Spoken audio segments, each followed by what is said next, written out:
Assalamualaikum warahmatullahi wabarakatuh.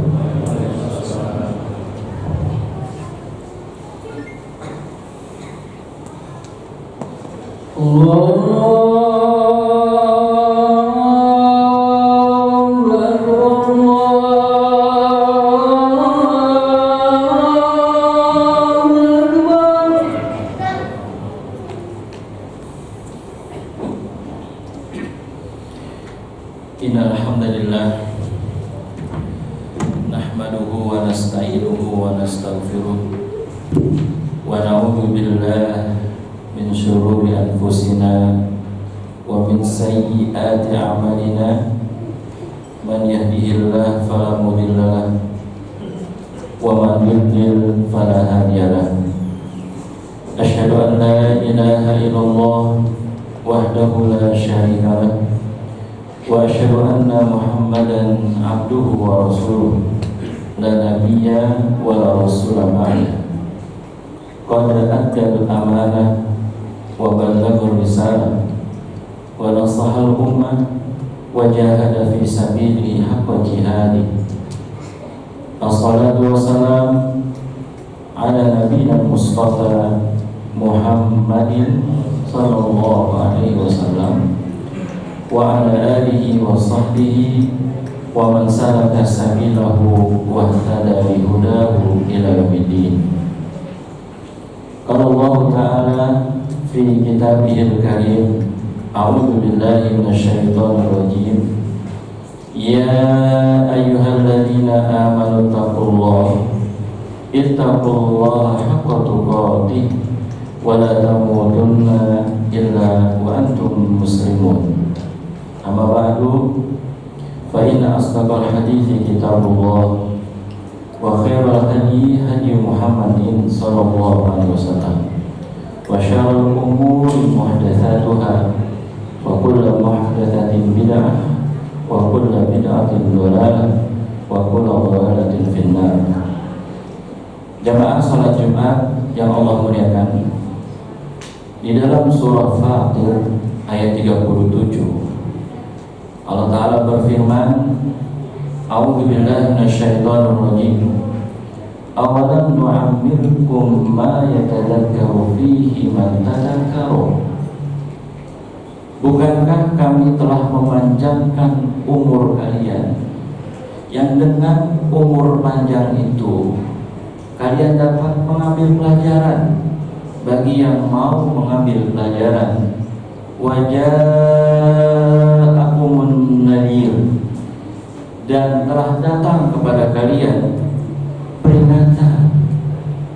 Peringatan di sini dalam tafsir adalah di kepala kalian sudah tumbuh uban, di rambut kalian sudah memutih. Itu ada peringatan, jamaah yang Allah muliakan.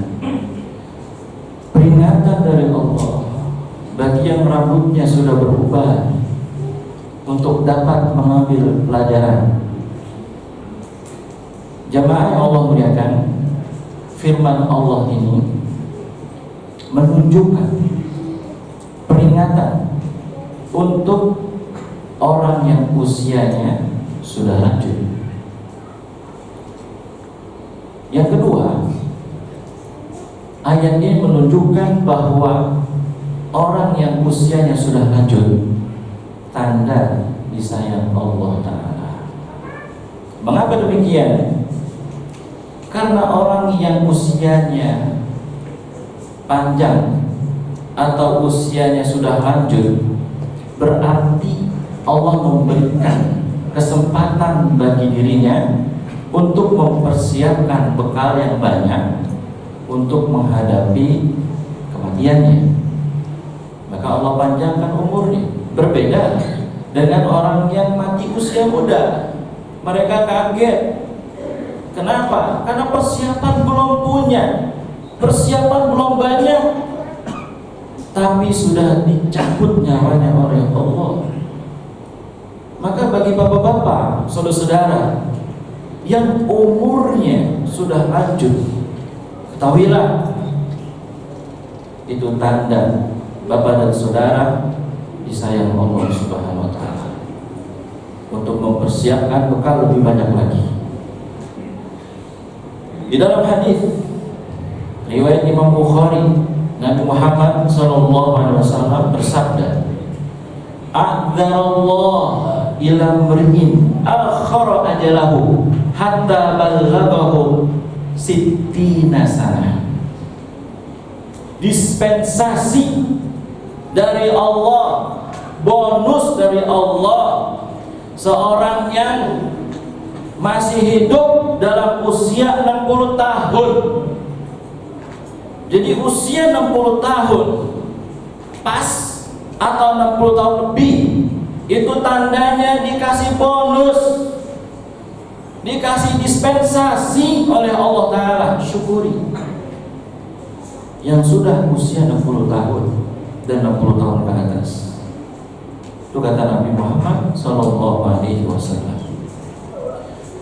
Lalu jamaah sidang Jumat yang Allah muliakan, bagaimanakah agar usia senja kita disayang Allah?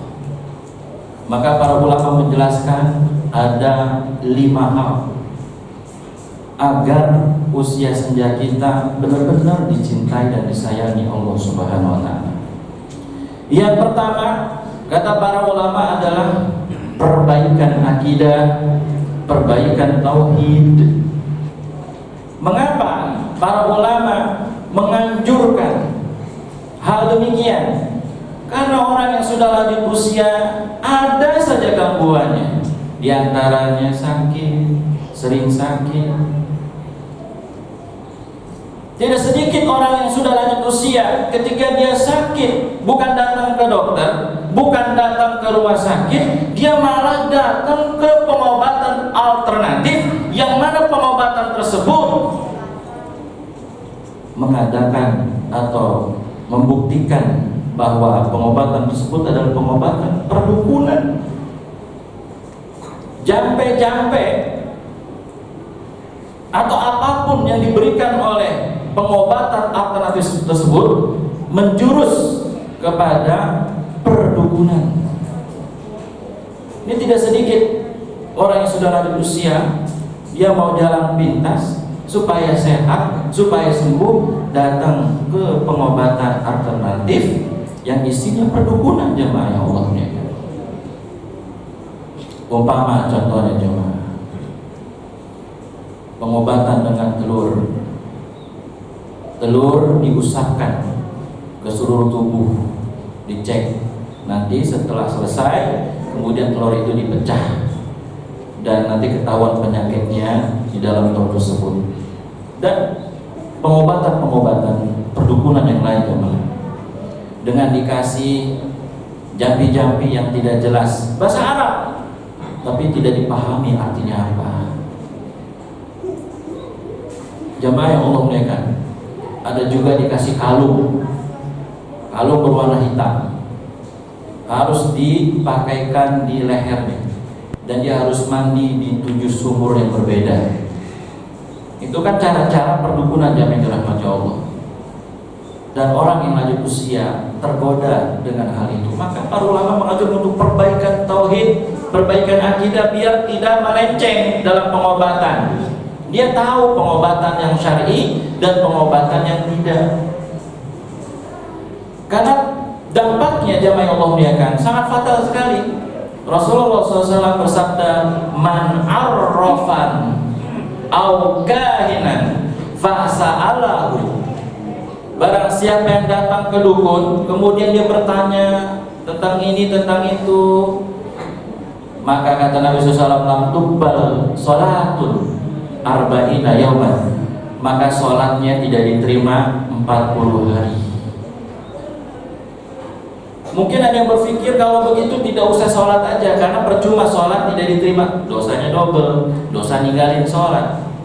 Tetap saja sholat, walaupun tidak diterima 40 hari. Karena itu sebagai tebusan orang yang datang ke dukun. Cuman bertanya saja, tidak membenarkan, tidak diterima sholatnya 40 hari. Apalagi dia bertanya, kemudian membenarkan, tambah-tambah lagi, bukan hanya sholatnya tidak diterima 40 hari, tapi juga dia telah ingkar terhadap ajaran yang dibawa oleh Nabi Muhammad SAW. Seperti percaya dengan ramalan-ramalan orang yang ngaku kiai, yang ngaku ustaz, yang ngaku orang pinter, ramalan terhadap anaknya gubernur masih hidup lah atau masih adalah di sini di situ, percaya hal itu, maka sholatnya tidak diterima 40 hari.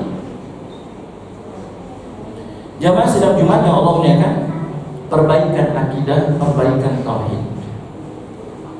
Yang kedua, orang yang sudah lanjut usia diganggu akidahnya, diganggu tauhidnya dengan melestarikan budaya-budaya jahiliyah atas nama melestarikan budaya leluhur dengan cara memelihara, merawat benda-benda keramat, dimandikan setiap malam 1 Syuro atau tanggal 1 Syuro. Jadi dia punya benda-benda keramat, kemudian dia rawat, dia mandikan, dia kembangin dan lain sebagainya, atas nama melestarikan budaya leluhur, tapi menabrak akidah dan tauhid. Padahal Nabi SAW pernah bersabda dalam hadis riwayat Imam Bukhari, kata Nabi SAW, "Abghadun nas ilallah thalathatun." Ada 3 golongan yang sangat dibenci, yang sangat dimurkai oleh Allah Ta'ala. Salah satu dari ketiga golongan tersebut adalah wa mubtagin fil Islam sunnatal jahiliyah, yaitu golongan yang melestarikan budaya tradisi jahiliyah, perilaku-perilaku jahiliyah diamalkan. Itu paling dibenci, paling dimurkai oleh Allah Subhanahu wa taala. Jamaah sidang Jumat yang Allah muliakan, itu yang pertama, kata para ulama, perbaikan akidah, perbaikan tauhid, agar matinya jangan sampai mati dalam keadaan musyrik. Sesuai dengan firman Allah, wala tamutunna illa wa antum muslimun. Jangan kamu mati kecuali sebagai seorang muslim, bukan musyrik. Yang kedua, kata para ulama, adalah kembali beribadah dengan cara yang benar, sebagaimana tuntunan Nabi Muhammad SAW, seperti sholatnya tumanina yang benar, yang baik, karena tumanina itu bagian dari rukun. Shollu kama ra'aitumuni usolli, sholatlah kamu sebagaimana kau melihat aku sholat. Di zaman Rasul SAW ada orang tua yang sholatnya diulang-ulang. Di samping Nabi perintahkan, irji fasholli fa innaka lam tusolli, sholat lagi, ulang, sampai 3 kali diulang. Kenapa? Tidak tumanina. Jemaah yang Allah muliakan, tumanina ini sangat penting di dalam sholat, agar sholat kita sah dan diterima oleh Allah Subhanahu wa taala. Yang kedua, berwudu. Almarhum Kiai Zainuddin MZ pernah menyampaikan pada manasik haji bahwa tidak sedikit jamaah haji yang wudunya asal-asalan, yang tidak digosok, yang tidak dibasuh, hanya pakai selang, hanya pakai keran, tanpa dibasuh dengan tangan kakinya dan seterusnya. Pada dalam wudu itu ada yang namanya adalah digosok, dibasuh, bukan cuman diairi oleh keran. Itu wudu yang tidak benar, jemaah. Kalau wudunya tidak benar, maka sholatnya juga tidak benar, tidak sah. Jemaah yang Allah muliakan, itu dalam berwudu. Hasan dan Husain pernah melihat kakek-kakek wudunya tidak benar, kemudian diluruskan oleh Hasan dan Husain yang masih kecil usianya, dengan cara yang baik, negurnya dengan cara yang baik. Kakek, tolong lihat wudu mana yang paling bagus di antara kami kek, tolong dinilai kek. Maka berwudulah Hasan dan Husain. Masya Allah, wudunya bagus dari awal sampai akhir. Kakeknya langsung merasa salah. Kalian berdua benar cucu-cucuku, akulah yang salah. Begitu juga dirahmat Allah. Ya, kembali kepada ibadah yang benar, sholatnya yang bagus, wudunya juga yang bagus.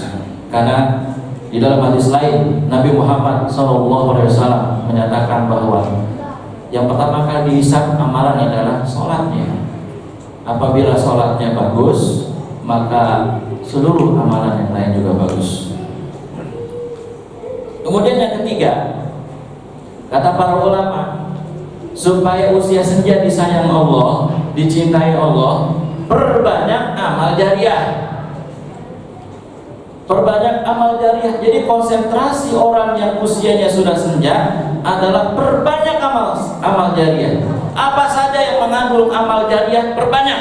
Membangun masjid, kemudian membangun panti asuhan, menolong duafa, menolong yatim, dan seterusnya. Jadi sudah memikirkan dirinya sendiri. Karena tidak sedikit orang yang sudah lanjut usia, amal jariahnya tidak ada, dia fokusnya terus ke anak. Padahal anaknya sudah sarjana, mestinya dia harus cari duit sendiri. Dari kecil sampai sarjana masih terus dimanjain, dibelikan mobil kendaraan yang bagus, motor juga, semua, rumah yang megah, yang bagus diberikan. Dia tidak memikirkan diri sendiri, bahwa dia lebih membutuhkan amal jariah. Cukup sudah anak sarjana, biar dia cari kerjaan sendiri, biar dia cari duit sendiri. Jamaah yang dirahmati Allah. Karena yang bisa menolong adalah amal jariah. Anak belum tentu kita beliin ini, beliin itu. Dia mendoakan kita, dia menyayangi kita, dimanja dari kecil sampai dewasa. Biarkan dia hidup mandiri. Karena kita sudah selesai memberikan nafkah kepadanya ketika anak sudah sarjana. Jamaah sidang Jumat yang Allah muliakan, pikirkan amal jariah yang kelak bisa menolong kita di alam kubur dan di akhirat. Karena tidak sedikit orang yang sudah lanjut usia masih disibukkan dengan anak-anaknya. Anak dan anak. Ternyata pas dia meninggal dunia, anaknya sama sekali tidak punya perhatian terhadap orang tua. Ini pernah terjadi di Mesir, jamaah. Di Mesir itu, kalau di sini kuburan yang mahal itu ada di Karawang, kalau di desa yang harganya miliaran. Kalau di Mesir ada kuburan mahal, dia di bawah tanah. Itu khusus kuburan orang kaya.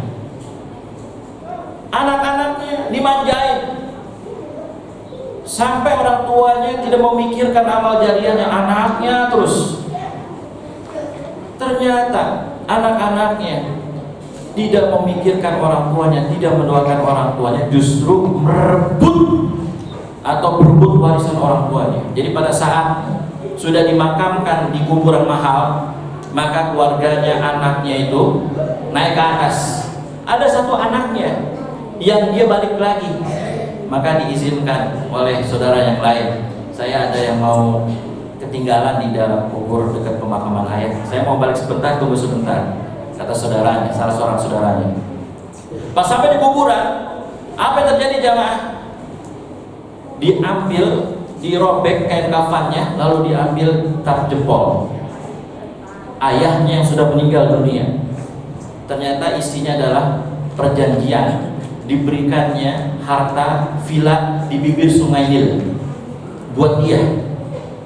Jadi dirobek kain kafan ayahnya, lalu diambil jempolnya, dicap jempol, dan Allah mematikan dia di kuburan samping dekat ayahnya itu. Maka keluarganya menunggu kok lama sekali. Ternyata mereka penasaran, turun, dan dia sudah mati, sedang merobek kain kafan ayahnya, dan sudah jadi tak jempolnya. Tapi dia sudah mati, tidak berhasil mendapatkan warisan villa di bibir Sungai Nil. Itu akibat apa? Akibat memikirkan anak-anak, orang tuanya tidak memikirkan amal jariah. Mestinya sudah dia sudah selesai memberikan nafkah, sudah sarjana, maka dia fokus untuk dirinya, yaitu dengan memperbanyak amal jariah. Jamaah sidang Jumat yang Allah muliakan. Yang keempat, kata para ulama, supaya usia senja disayang Allah Subhanahu wa taala adalah kembali kepada keluarga. Orang yang sudah lanjut usia 60 tahun ke atas, kembali kepada keluarga. Didik anak cucu. Jadi cucu-cucunya itu dididik. Karena ada hal yang keliru. Ketika usia senja, kabur dari cucunya. Dia pergi ke kampung, pulang ke kampung, bertani, berternak. Dia meninggalkan cucunya. Dia mengatakan bahwa kami pengen bebas, kami jangan diganggu lagi dengan cucu. Ini keliru jamaah dirahmati Allah. Justru pada usia senja dia kembali ke cucu. Ajarkan cucu sholat, ajarkan cucu baca Quran. Agar apa? Nanti ketika Allah memanggil kakek dan neneknya, penutupan yang manis jemaah dirahmati Allah. Husnul khatimah. Dia berhasil meninggalkan keturunan yang saleh-saleh. Ketika ditanya siapa yang ngajar Al-Quran, kakek neneknya. Siapa mengajarkan sholat, kakek neneknya. Tapi justru kakek nenek zaman now, zaman sekarang, mereka malah justru lari pulang kampung, bertani, berternak, ninggalin cucu dan anaknya. Dia nggak mau diganggu cucu dan anaknya. Ini salah jemaah. Udah orang tuanya sibuk kerja, kakeknya tidak mau diganggu cucunya. Nauzubillah min dzalik. Bagaimana mau bertemu di surga? Jemaah sidang Jumat yang Allah muliakan, kembali kepada keluarga. Jadi bapak-bapak saudara yang usia sudah lanjut usia, kembalilah kepada keluarga. Jangan mau menyendiri di kampung, bertani dan berternak. Fokus untuk mengajarkan cucu-cucunya. Barakallahu li wa lakum fil Qur'anil azim wa nafa'ani wa iyyakum bima fihi minal ayati wa dzikril hakim wa taqabbalallahu minna wa minkum tilawatahu innahu huwas samiul alim. Aqulu qawli hadza wa astaghfirullahal azim li wa lakum wa lisairil muslimin fastaghfiruhu innahu wal ghafurur rahim.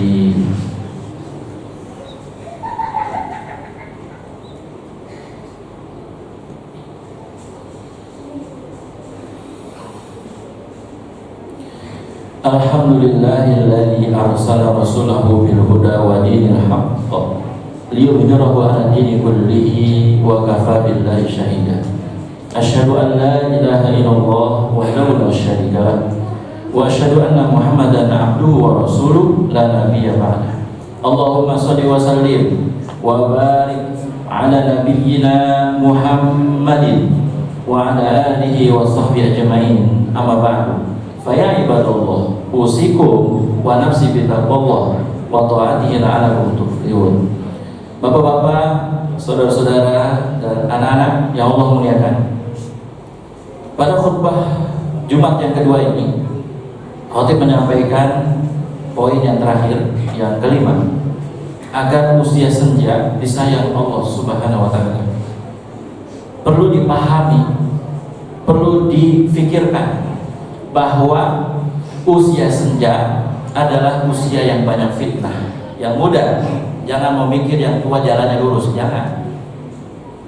Justru usia senja adalah di mana banyak sekali fitnah. Dulu waktu masih muda sibuk sehingga kemaksiatan terjaga. Pas sudah lanjut usia, dia banyak waktu luang, justru dipakai untuk kemaksiatan, dipakai untuk perbuatan dosa. Jadi jangan dipikir yang muda-muda ini bahwa yang tua itu lurus-lurus saja. Tidak, jamaah dirahmati Allah. Tidak sedikit orang yang sudah lanjut usia, banyak waktu kosong, banyak waktu luang, tapi dipakai untuk kemaksiatan, dipakai untuk melakukan kedurhakaan kepada Allah dan Rasulnya. Kenapa? Karena setan terus mengganggu sampai dia menutup matanya. Setan tidak pernah ridho dan tidak pernah sedikit pun mengganggu anak Adam. Dia terus mengganggu. Justru pada detik-detik menjelang kematian orang yang lanjut usia, setan datang dengan sangat keras menggoda. Dia akan memecah konsentrasi orang manusia, sehingga terjadilah orang tua dengan anak tidak akur, orang tua dengan anak berantem, orang tua dengan anak jauh-jauhan, musuh-musuhan. Berhasillah setan yang memang berusaha untuk memecah orang tua dengan anak. Itu fitnah orang manusia. Nah, bagi anak-anak, ketika ada orang tua yang bergelimangan dengan dosa, kemaksiatan, rangkul, jangan dimusuhin, jangan dijauhin, rangkul, dakwahi. Jangan sampai orang tua kita wafat dalam keadaan suul khotimah. Yang senang adalah setan. Jamaah sedang Jumat yang Allah muliakan, ini yang membuat kita sedih, miris. Banyak terjadi di keluarga muslim, di mana anak dan orang tua tidak akur, bermusuhan, saling jelek-menjelekkan satu sama lain. Jamaah sedang Jumat yang Allah muliakan, sukseslah setan kalau begitu. Maka perhatikan kata para ulama, fitnah hari tua itu begitu. Hati-hati, jangan dianggap ketika sudah tua itu sudah aman-aman aja. Justru makin berat jemaah. Makin tua usia, makin menutup usia kita, meninggalkan dunia yang fana ini. Justru setan sangat intens. Makin keras lagi godaannya, makin dahsyat lagi godaannya. Terbukti jemaah, sekali lagi terbukti, orang tua dan anak ada yang berantem, tidak akur. Di TV pun banyak itu jemaah. Orang tuanya diperkarakan, masuk penjara, banyak jemaah. Kalau ada di antara kita orang tuanya yang bergelimang dengan dosa, tarik, rangkul, dakwahi. Jangan sampai orang tua kita terjerumus terus dan matinya dalam keadaan suul khotimah. Jangan sampai jemaah. Pelan-pelan dakwahi, rangkul, jangan malah dijauhin jemaah rahmat Allah. Itulah tugas anak, mengingatkan orang tua supaya orang tua wafat dalam keadaan suul khotimah. Mari sama-sama jemaah, bila mana itu terjadi pada diri kita, pada keluarga kita, jangan tinggalkan orang tua yang sudah lanjut usia, yang sedang dalam terjerumus atau dalam keadaan bermaksiat kepada Allah Subhanahu wa taala. Mari kita berdoa kepada Allah taala agar Allah taala senantiasa memberkahi hidup kita, mewafatkan kita dan orang tua kita dalam keadaan husnul khotimah, dan semoga Allah taala mempertemukan kita kembali dengan orang tua kita di dalam Jannatul Na'im.